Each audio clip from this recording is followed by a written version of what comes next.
Bonjour et bienvenue dans le Fil d'actu, l'émission qui donne du sens à l'information. Des femmes voilées en sortie scolaire aux manifestations contre l'islamophobie, en passant par les déclarations d'Éric Zemmour, il était difficile ces dernières semaines d'échapper aux controverses liées à l'islam. Et on serait tenté aujourd'hui de parler d'un autre sujet, ne serait-ce que pour éviter l'overdose. Pourtant, si ces polémiques occupent l'espace médiatique à ce point, c'est qu'elles sont révélatrices des tensions qui traversent notre société. Et comme pour régler un problème, il faut déjà le regarder en face, cette semaine, on cherche à comprendre ce que cette séquence médiatique dit de l'état de la France. Nous sommes dans un bâtiment public, nous sommes dans une enceinte démocratique. Madame a tout le loisir de garder son voile chez elle, dans la rue, mais pas ici, pas aujourd'hui. C'est un cadeau magistral pour tous ceux qui essayent de nous dire qu'il y aurait une discrimination contre tous les musulmans en France. C'est une première en France. Des milliers de personnes dans les rues de plusieurs villes du pays pour manifester contre l'islamophobie. Problème, les organisateurs de cette marche, et notamment le comité contre l'islamophobie en France, sont accusés de promouvoir le communautarisme et l'islam politique. Il y avait de tout dans la rue. Il y avait la France telle qu'elle est aujourd'hui. Et en fait, ce qu'on nous reproche, c'est pas tant d'être communautariste, parce qu'en fait, ils savent que c'est un faux procès. C'est qu'ils n'acceptent pas qu'un combat antiraciste soit mené en dehors des cadres traditionnels. Il va falloir qu'ils s'y habituent.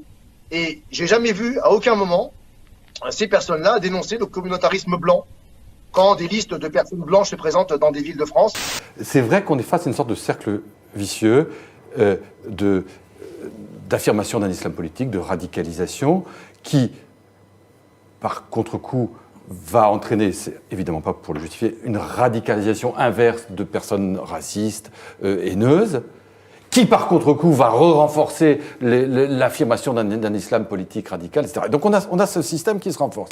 Pour quelqu'un d'extérieur à notre réalité, il serait à première vue difficile de comprendre pourquoi un petit morceau de tissu comme le voile islamique déchaîne à ce point les passions. Mais dans notre contexte, la raison en est pourtant évidente. C'est que derrière le voile se pose la question de l'islam, une religion autour de laquelle plane dans l'imaginaire collectif un certain nombre de peurs. À commencer, bien sûr, par la peur du terrorisme perpétré en son nom, qui a durement frappé la France ces dernières années et dont la menace plane encore aujourd'hui. En fait, cette information, elle a diffusé vraiment dans la société française, dans son ensemble, quelles que soient les couches sociales, quel que soit l'âge des personnes, le fait que ces personnes vivent en ville ou à la campagne, etc. C'est vraiment un événement qui a un impact extrêmement important.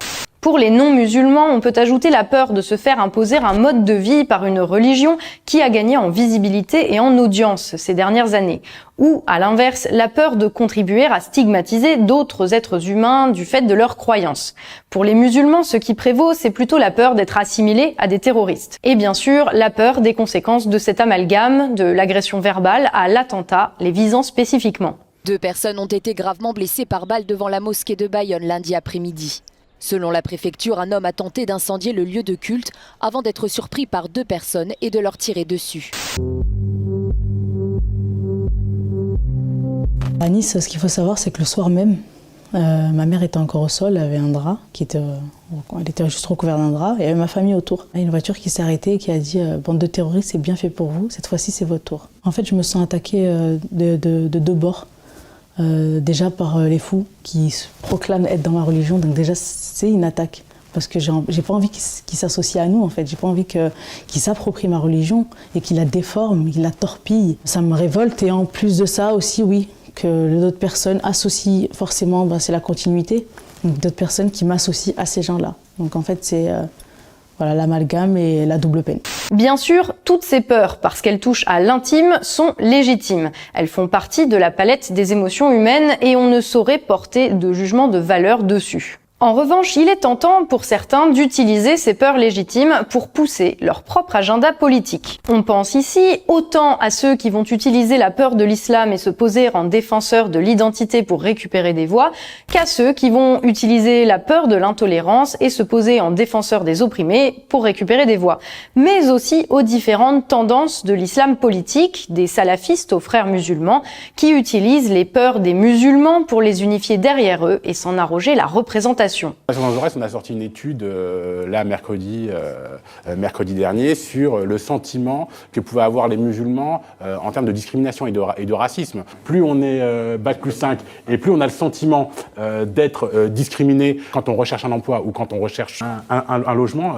Donc tout ça là, il n'y a pas de réceptacle qui puisse être en capacité de pouvoir porter cette parole-là. Et du coup, on se tourne vers des leaders qui à mon avis, ne devraient plus être dans le paysage, mais qui, de fait, par manque et par vide, sont là et posent de réels problèmes en termes d'adhésion aux règles républicaines.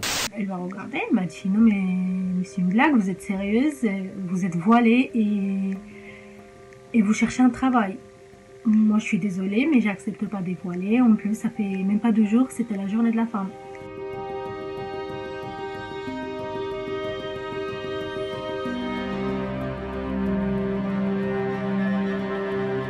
Donc c'est la réponse que vous faites ce soir aux 40% de musulmans qui se sentent mal. Et c'est comme ça que vous les rassurez. Mais ils se sentent mal de quoi? Non, mais voilà, très bien. Donc voilà la réponse que vous nous... Moi, je pense que les Français musulmans peuvent parfaitement vivre en France sans aucune difficulté, très sans bien. ressentir aucune discrimination. Chacun de ces groupes, aux intérêts divergents, voire antagonistes, aura ainsi intérêt à alimenter la moindre polémique afin d'accentuer au sein de la société française les fractures qui servent leur discours. Et peut-être faut-il voir là un début d'explication à la polémique sur le voile qui devient dans les discours de chacun un symbole de l'islam. Il est pourtant loin de constituer une préconisation islamique évidente, mais mener une réflexion de fond sur la place de l'islam qui impliquerait de la nuance intéresse-t-il vraiment ces groupes? Il leur est nettement plus profitable de s'écharper sur un symbole qui contraint à un positionnement binaire, pour ou contre le voile, avec ou contre eux. Marine Le Pen ne s'est pas privée de fustiger le soutien de Jean-Luc Mélenchon à la manifestation. Moi, je me souviens d'un Jean-Luc Mélenchon, il y a de nombreuses années, qui luttait contre le fondamentalisme islamiste, qui luttait contre le terme d'islamophobie, qui luttait contre le voile. Eh bien, je vois qu'il a jeté tout ça à la poubelle et qu'il est dans une opération de véritable trahison de ses sympathisants et de ses électeurs. Ce à quoi le chef de file de la France insoumise, en déplacement à Marseille, a répondu. Madame Le Pen tourne le dos à la France, parce qu'elle n'a pas compris qu'il s'agit d'une marche d'unité républicaine des Français. Mais elle n'aime qu'une catégorie de Français et pas les autres. Et moi, je suis disponible pour les aimer tous, comme la plupart de mes compatriotes. Marine Le Pen est une ennemie de la République. Mélenchon, c'est Pierre Laval.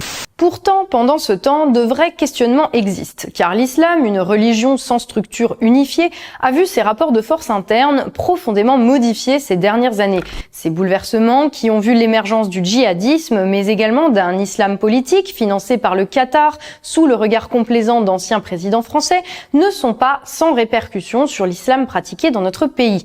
Qatar Charity est la plus grande organisation humanitaire de l'Émirat.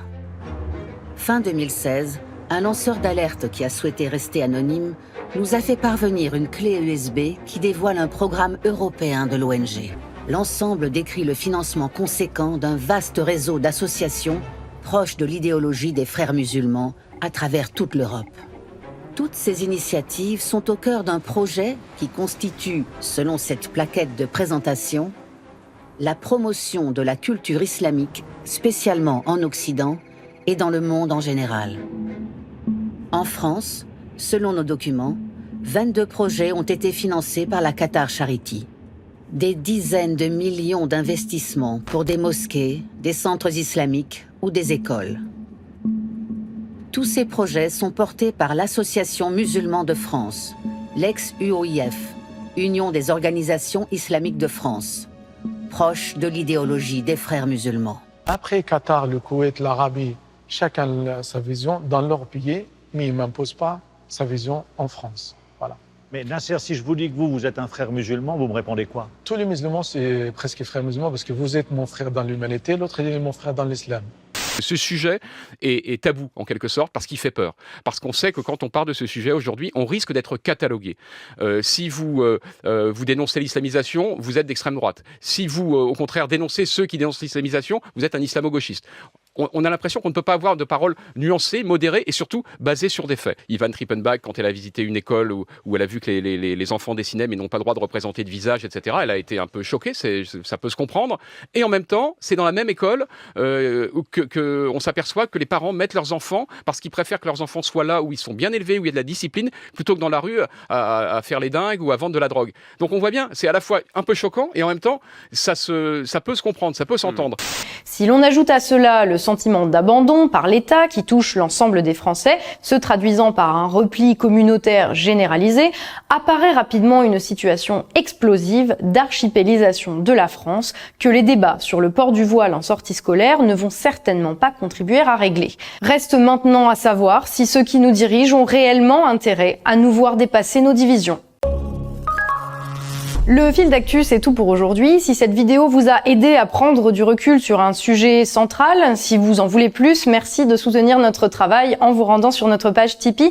Le lien est dans la description et vos dons sont la garantie à la fois de notre indépendance et du développement de la chaîne.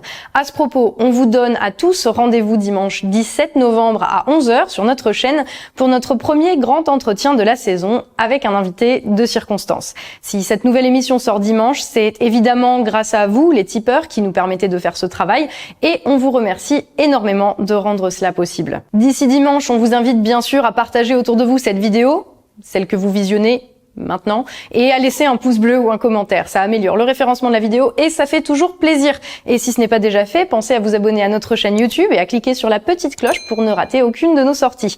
Nous, on se retrouve dimanche 17 novembre à 11h pour un nouveau contenu exclusif et évidemment jeudi prochain, comme tous les jeudis, pour un nouveau fil d'actu. Salut et à dimanche.